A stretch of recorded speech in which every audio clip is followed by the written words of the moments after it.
ni kustawisha shughuli za kiuchumi na mazingira ya uwekezaji. Mchango huu ni wa kipekee kwa mahakama katika ustawi wa taifa, katika kuimarisha uwekezaji na shughuli za kiuchumi kupitia utatuzi wa migogoro. Kwa hiyo uwepo kwa mfumo imara tunasema wa utoaji haki unajenga imani kwa wananchi, wale wanaofanya biashara, wanaofanya shughuli za kiuchumi pamoja na wawekezaji. Ukihakikisha kuwa mali hakimiliki za mikataba vinalindwa kisheria, basi kuna mazingira mazuri ya kisheria ambayo yanavutia, yanatabirika, yanavutia na yanatabirika kwa wafanyabiashara na wawekezaji wa ndani na nje ya nchi. Kunapokuwa na migogoro ambayo haitatuliki au inachukua muda mrefu kutatuliwa, hiyo inakuwa ni kikwazo, na mahakama ambayo inafanya hivyo mara nyingi inakuwa haisaidii sana kuna ustawi wa taifa. Nitatoa mfano kidogo tu kwamba ni kiasi gani mahakama kupitia utatuzi wa migogoro ya kiuchumi na uwekezaji huwa inalisaidia taifa. Mwaka jana Oktoba, mahakama iliweka mkakati wa kumaliza mashauri yaliyokuwa yanahusu biashara, kodi, benki, ardhi, uwekezaji, baada ya kubaini kwamba mashauri hayo yalikuwa yameshikilia kiasi cha shilingi trilioni 9 na bilioni 400 zimeshikiliwa, haziingii kwenye mzunguko, zimeshikiliwa na hizo kesi. Kwa Geita tulikuwa na mchango wetu kwenye mashauri hayo, tulikuwa na mashauri 12.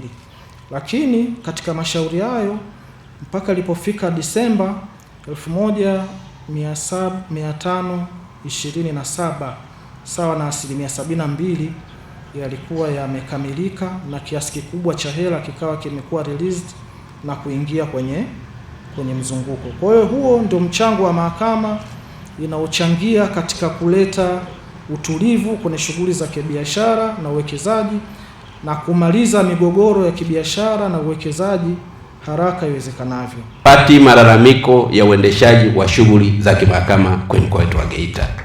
Na hii maana yake ni kwamba mnamaliza kwa wakati, swala la ucheleweshaji halipo, na limejidhihirisha kwenye taarifa ya mafanikio ya mwaka huu. Lakini la pili, hata zile hukumu ambazo zinatolewa na zenyewe zinapatikana kwa wakati, na leo umetuambia siri na kila kitu kinafanyika kwenye mtandao. Kwa hiyo mtu anakipata kwa wakati na hivyo hawezi kuchelewa kwa sababu huduma hiyo anaipata. Nataka niwahakikishieni upande wangu na wenzangu serikalini katika mkoa wetu wa Geita, tutaendelea kutoa ushirikiano kwa mahakama ili yote ambayo imepangwa kufanyika basi yaweze kufanyika kama ambavyo sheria inatutaka. Nafahamu hapa ndio kwenye chombo kikuu cha utoaji wa haki, na sisi wote kwa pamoja na mmoja wetu tunawajibika kuhakikisha kwamba tunatenda shughuli zetu kwa misingi ya haki ili tupunguze mambo ambayo yanaweza kuletwa mahakamani na hivyo mahakama kuipa nafasi zaidi ya kufanya kazi. Ulitolea mfano Mheshimiwa Jaji Mfawidhi, ukasema mchango wa mahakama kwenye ustawi wa taifa letu, na ukasema kwa mfano tukaamua kufunga tu, tusisikilize kesi, tusifanye jambo lolote, ndio dhana ya kujichukulia sheria mkononi itakapojitokeza. Kwa sababu wanajua sasa hii kesi naipeleka kwa nani? Huyu jamaa ameniibia mara ya kwanza, kaniibia mara ya pili, hata pa kupeleka kesi hakuna. Kwa hiyo mtu anaamua kuchukua njia ya mkato ya kumalizana kwa sababu mahakama haipo.